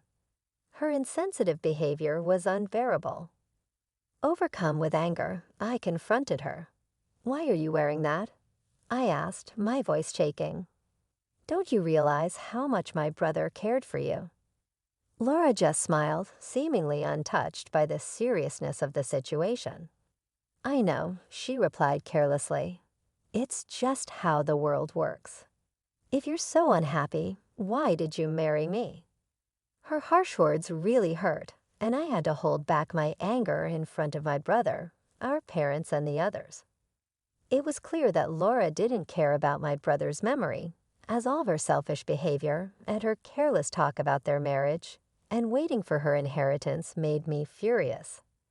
Before I knew it, I almost slapped her, but a man by her side caught my hand. He then introduced himself as a nurse who had worked with Kyle and was here to look after me at Kyle's request. I was confused, trying to understand everything going on. Despite the sadness of the funeral, hearing the laughter of the nurses and doctors who were Kyle's colleagues brought me a moment of comfort amidst the chaos. I turned to the nurse who had stopped me during the laughter for some clarity. His reply was straightforward.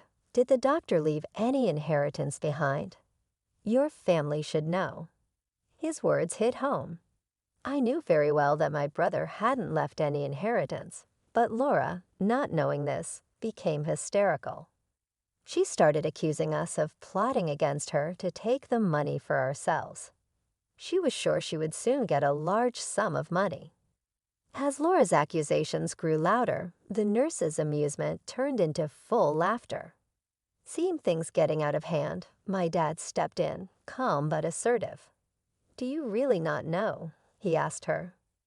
Eager for answers, Laura demanded to know what was going on. I obliged, sharing the details of my brother's financial arrangements. During his lifetime, he had set aside 20 million euros specifically for my wedding, and had other generous gifts planned as well. As this reality dawned on Laura, her expression changed dramatically from shock to pale disbelief. My brother, although highly respected for his medical expertise, was known for his lavish spending habits. He indulged in extravagant parties, exclusive dinners, and luxurious accommodations as a way to relieve the stress from his demanding career and family responsibility. Despite his intent to share these joys with Laura, she was notably absent during both his challenging and celebratory moments. It was not Laura who stood by him during tough times. Instead, it was his colleagues and friends, the very people who were now gathered to pay their respects, who supported him. The nurses, whose laughter had earlier filled the room, began to share poignant memories of my brother's acts of kindness and generosity. They recounted how, despite his hectic schedule, he always made time to look after them, hosting gatherings that left a lasting impression. Their stories deepened their admiration for him, inspiring them to strive harder in their own careers. As they spoke, they revealed another significant act of kindness from my brother: the donation of the remainder of his estate to the hospital. Representatives from the hospital were present and expressed their gratitude for his contribution, which would help alleviate their annual struggles with research funding and improve future medical care. Witnessing the extent of my brother's compassion towards others, I couldn't help but feel a pang of disappointment towards Laura. While he had impacted so many lives in such positive ways, Laura, who should have been his closest companion, displayed nothing but selfishness and greed. Months later, Laura contacted me, her tone as demanding as ever, eager to secure what she believed was her rightful inheritance. However, her careless management of the estate affairs revealed a shocking truth. Despite my brother's considerable earnings, his assets were nearly depleted.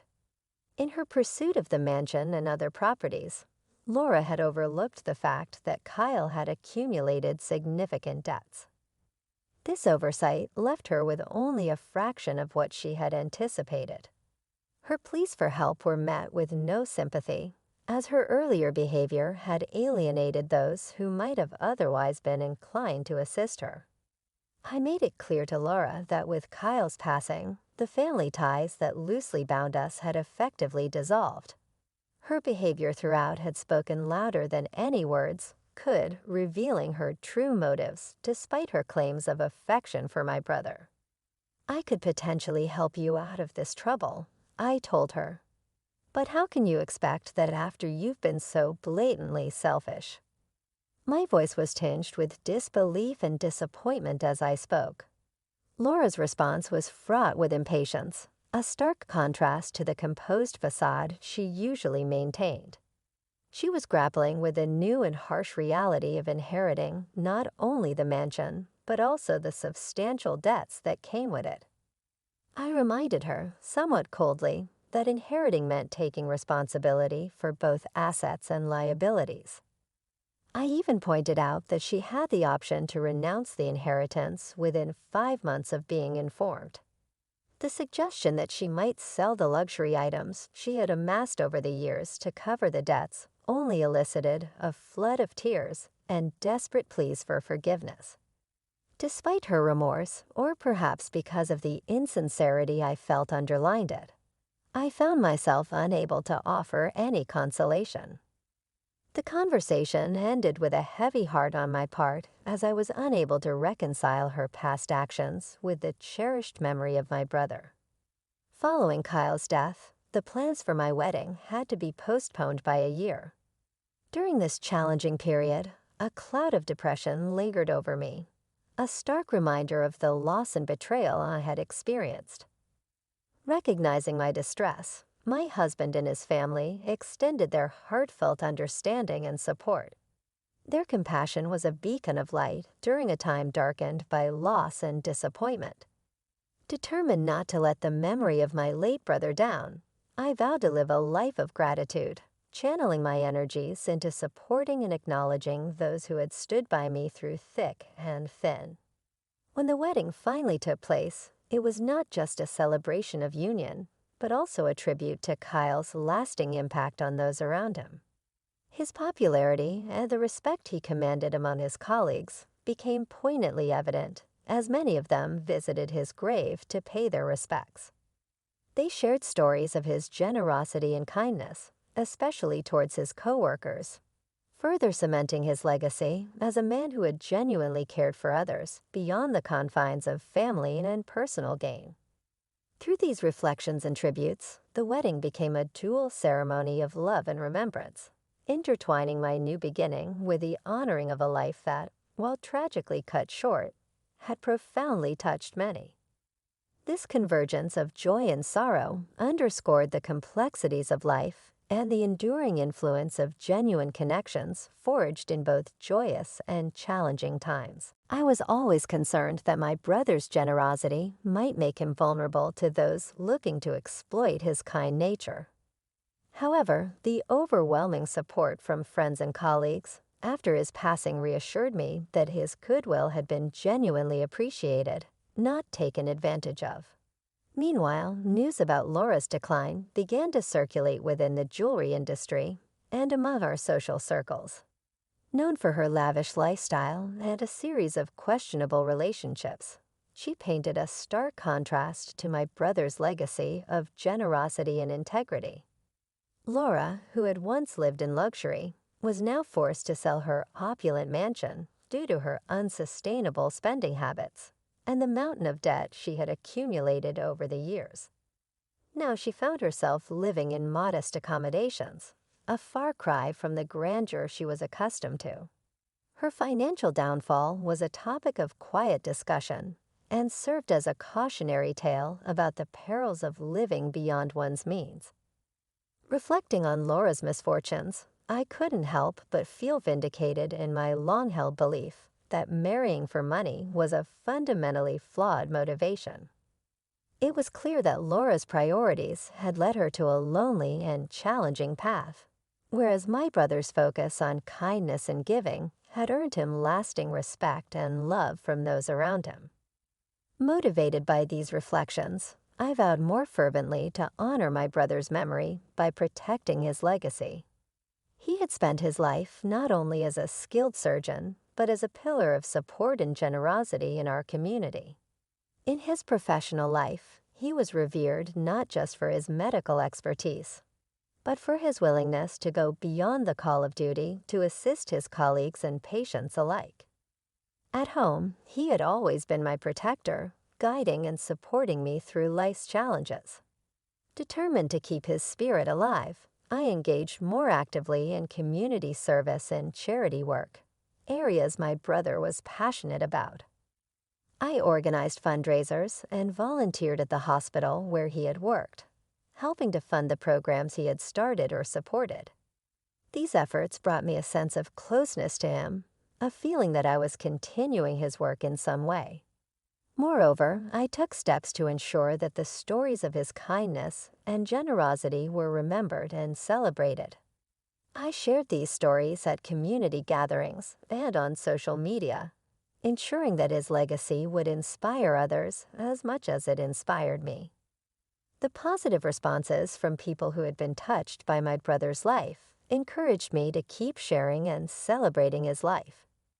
In doing so, I found a profound sense of purpose. While Laura's life seemed to spiral into chaos as a result of her choices, I found strength and fulfillment in upholding the values my brother had taught me. This contrast between our paths was a stark reminder of the different outcomes that result from our life choices. By choosing to embody my brother's principles of generosity and support, I not only honored his memory, but also enriched my own life, making it fuller and more meaningful. Through these actions, I not only kept my brother's memory alive, but also ensured that his legacy of kindness and selflessness continued to impact the community, proving that the values he lived by were his true lasting wealth. Hello, beautiful people. My name is Autumn, and I'm a widow. Trust me, I never thought I would lose my husband Victor so fast. But God had other plans. I couldn't do anything to stop it. Victor had cancer, and his prognosis was not good. We discovered it pretty late. By then, his chances of making it through the treatment were low. We tried our best but couldn't save him. I still miss him like hell. Victor and I met through a work event. I was attending a party on behalf of my company when I met Victor. He was a rising entrepreneur and wanted my input on some work stuff. My boss and he were good friends, so I got the chance to get to know Victor better. Well, long story short, we realized that we were perfect for each other. Soon we were dating and managed to be in a serious relationship.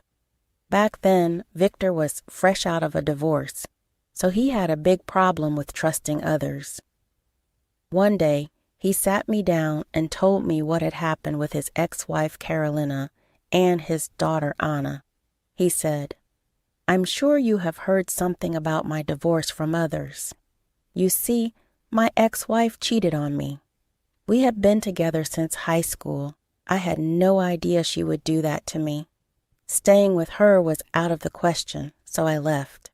Anna was full when it happened. I'm so sorry to hear that, Victor. I wish she didn't hurt you like that," I replied. "It was inevitable, Autumn. I guess I was stupid enough to marry her. She did have a lot of red flags. I was working a low-paying job, and she was emotionally abusing me for being a failure. She never wanted to work, so I was stuck paying for her too," Victor explained. "She had no right to emotionally abuse you for something like this. Why didn't you leave?" "You deserve so much better," I said. I was about to leave. I had already told her that I wanted a break. A week later, she said she was pregnant. I thought I should marry her and give my child a wholesome life. I was ready to stay in the marriage for Anna, but the cheating did it for me, Victor confessed. Carolina was unapologetic about it. She thought he would never leave her, but Victor did divorce her. Carolina still wasn't done with him, Victor continued. I tried to get custody of Anna back then, but the judge didn't allow it. I tried my best, you know, but I was stuck in a bad job and didn't have much money for a good lawyer. I had to give Carolina alimony and child support. I did it for my kid. But I later learned that Carolina was spending the entire month herself. By the end of the month, she was back asking for more, Victor said with frustration. "Oh my God, poor Anna. How could she do this to her child?" I exclaimed. "You don't know her, Autumn. Carolina is a vile woman. When Anna was 10, she told me that Carolina was never spending much money on her. Hell, I discovered this when she called me begging for school supplies. At that point, I knew I had to be better for my child. That's why I started this business," Victor revealed. Yes, Victor did everything for Anna. He worked hard and set up his business so that Anna could have a better life. After becoming successful in his work, Victor was able to file for custody. However, the custody was split 50-50, and Victor still had to pay lots of child support for Anna. He knew that if the payment stopped, Anna would face the consequences, so he never protested. Over the years that I dated Victor, Carolina's character became pretty clear to me. Anna grew very close to me, while her mother couldn't even stand the sight of me. When Victor and I got engaged, we had to invite her to the engagement party out of courtesy. She made a huge scene when she came. She simply walked up to me and said, "Don't think you've won just because you're marrying Victor. If you hadn't come into his life, Victor would be back with me. You are a homewrecker and don't have shame breaking up a family. You are the homewrecker, Carolina. Don't act like you didn't cheat on Victor. You mean nothing to him now," I retorted. "If you think that, you are wrong. I am the mother of his child. I can still take half of his assets for Anna. You won't be the only one enjoying his money.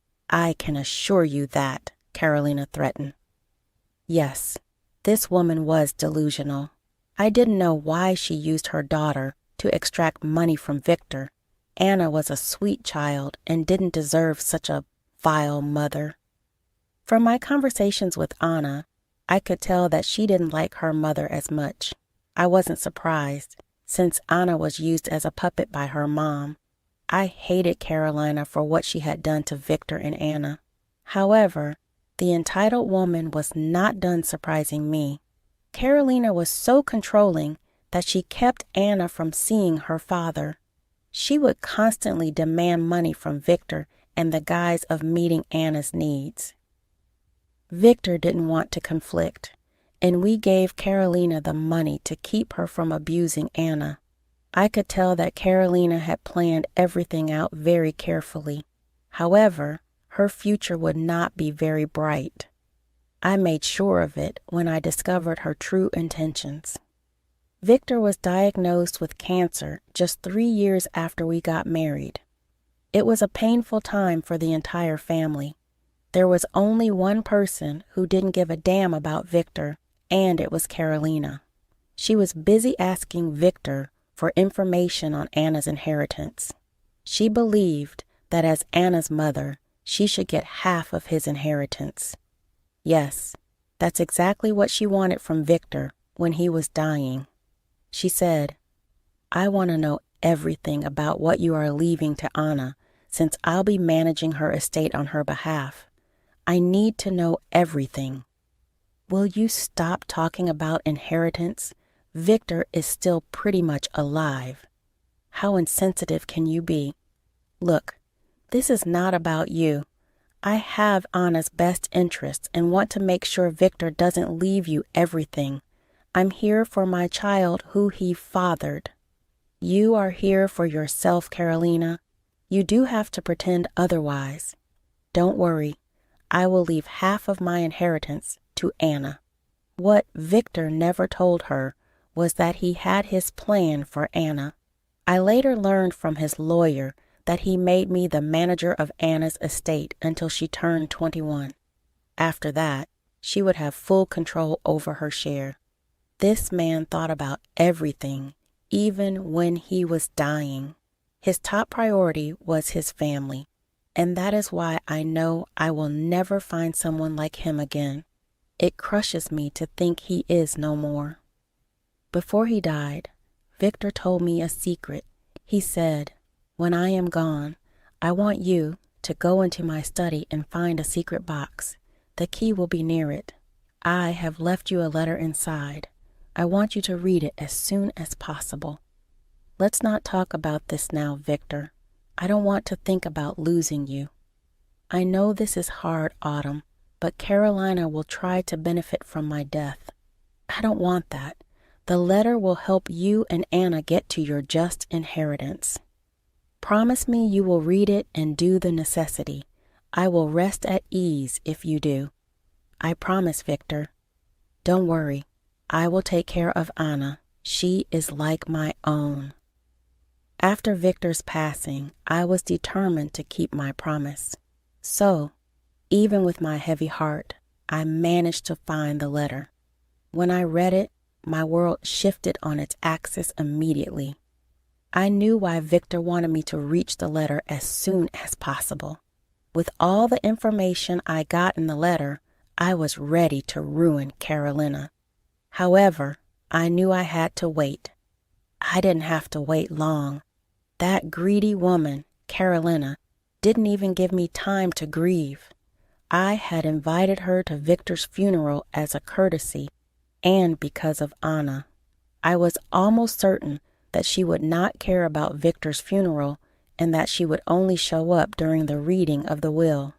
However, Carolina did show up to the funeral, but she was not there to pay her condolences or grieve for her ex-husband. She wanted something else. Even before the funeral was done, Carolina walked up to me right in the middle of the crowded funeral home. She said, "So now that everything is done with, it's time you give me half of Victor's assets.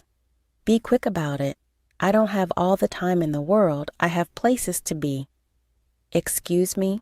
Have you no shame, woman? The funeral isn't even over yet. And what the hell are you even talking about? Why should I hand over half of Victor's assets to you?" "Well, I am Anna's mother, so I should get her share of the inheritance. Victor promised me half of his property before he died, so you better hurry up and give it to me.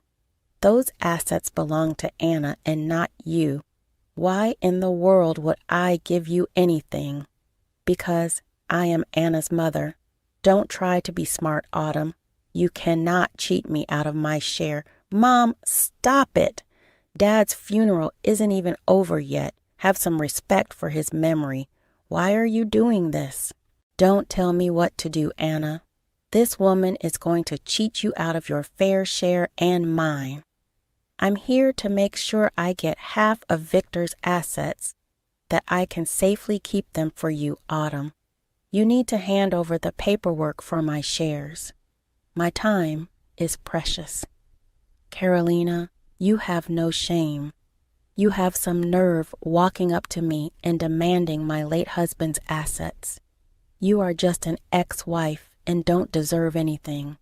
I might be an ex-wife. I'm still the mother of his child. Technically, you are the one who shouldn't get anything since he never had children with you. Give me my share now, Autumn. Only Anna deserves to have half of Victor's shares, Carolina. Why should I give it to you? I am her mother, and she is a minor. Naturally, I will take over her inheritance and manage it, so they are my assets now. Now get working before I call a lawyer and sue you." By then, I was fuming. Everyone around me looked extremely uncomfortable. They were even eyeing Carolina skeptically. Poor Anna was still crying and didn't have the energy to stop her mom, so I took matters into my own hands. It was time, and I knew it. So I said, "Since you already made a spectacle of Victor's funeral, I have no intention of saving your face. Everyone already knows exactly what type of woman you are, but this time I will make things even clearer for everyone."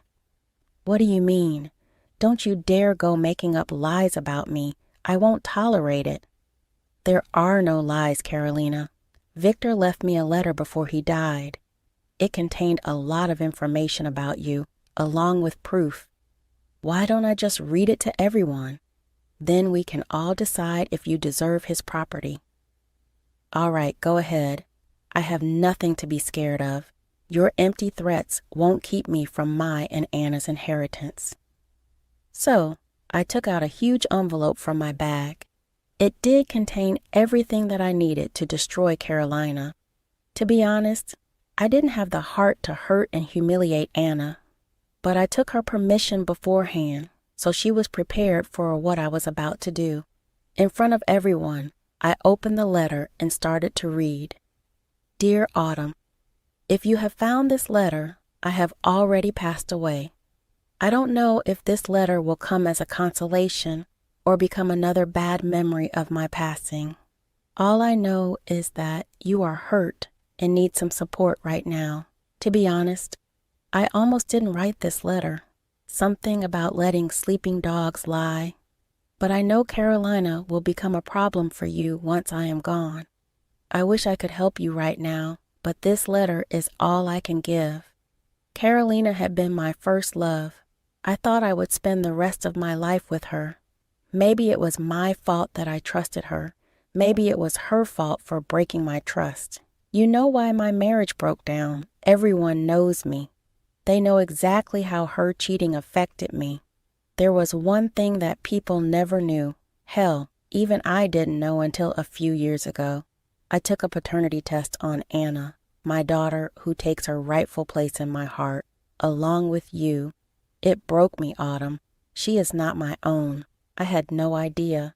It doesn't change anything, though. She is still very much mine. Nothing will ever change that. Anna is my daughter, but somewhere deep inside my heart, I am broken. Carolina tricked me into believing Anna is mine. I never would have suspected otherwise. I didn't know she cheated on me for way longer. Now I have the truth. Carolina will use Anna to get my property. I know that if Anna was an adult, maybe I wouldn't have bothered telling anyone. But Anna is still a child. I don't want Carolina to use her to get my property. Everything only belongs to you and Anna.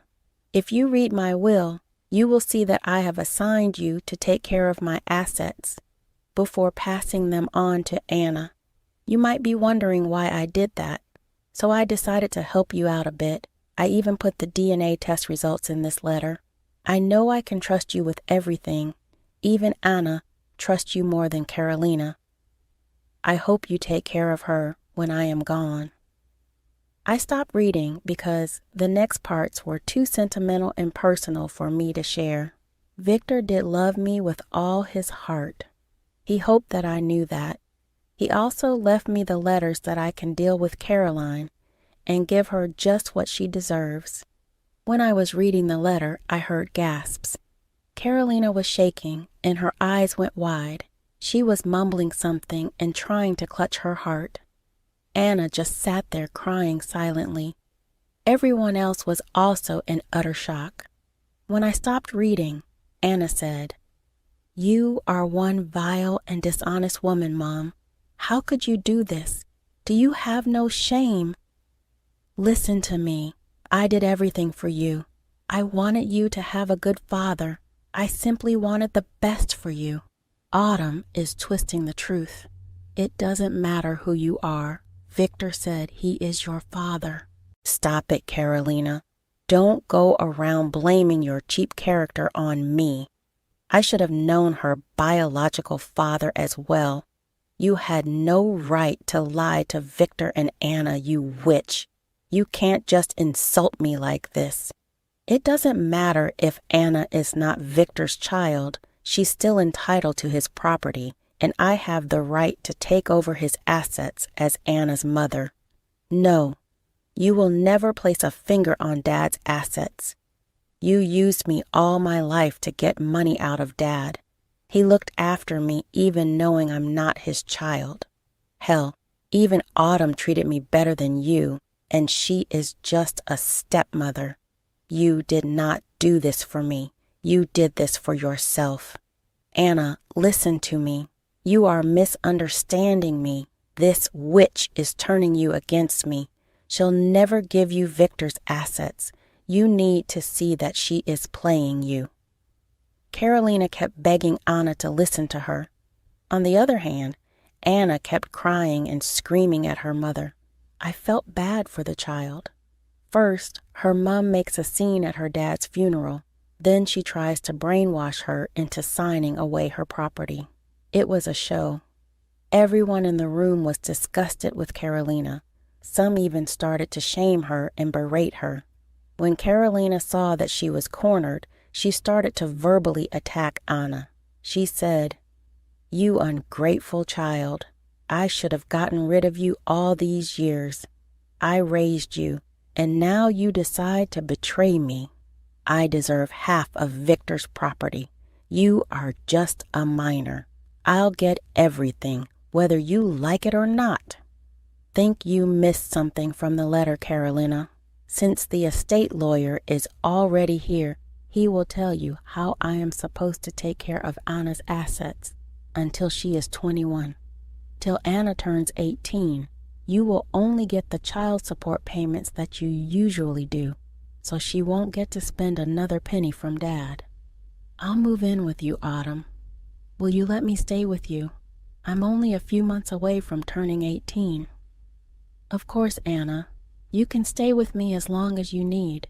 This is your father's house, so it's yours as well. I'll do what's necessary to make it happen.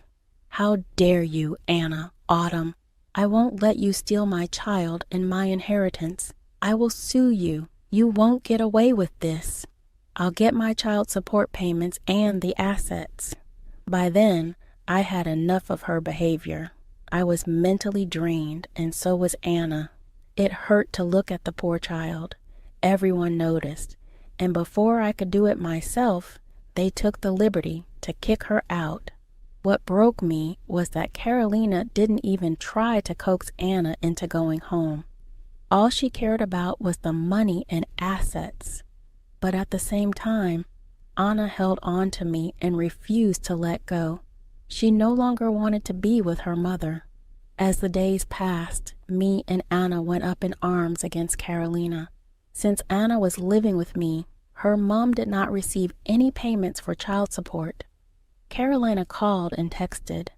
She also had the courtesy to leave some colorful voicemails, calling me and Anna names. I saved them all and threatened to show them to the police if she tried anything. Anna was already going through a lot, and I wanted to protect her, so I decided not to let Carolina near her again. Anna settled in just fine with me. We talked about the estate divisions with the lawyer and planned out a payment scheme for Anna's needs. She said that she trusted me and would be fine with whatever I do with her share. Trust me, guys. I was almost in tears seeing just how much this little girl held on to me. I promised myself that I would always fight for her and take care of her. Adult adoption is in the air, but we are taking some time to grieve Victor first. I've enrolled us both in therapy to cope better with what happened. Anna seems much better than before, and even her friends have told me so. Carolina is not doing that well. Her grand scheme of enjoying Victor's property and money went up in flames.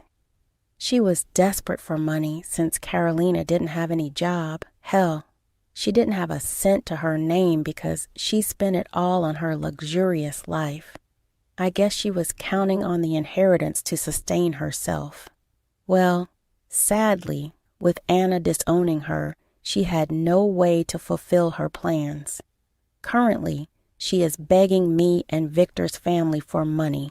Be assured that no one has and never will help her out again. Even Anna has told me not to let them meet ever again. Me and Anna have already started our healing journey, and I hope you guys will pray for us and wish us well.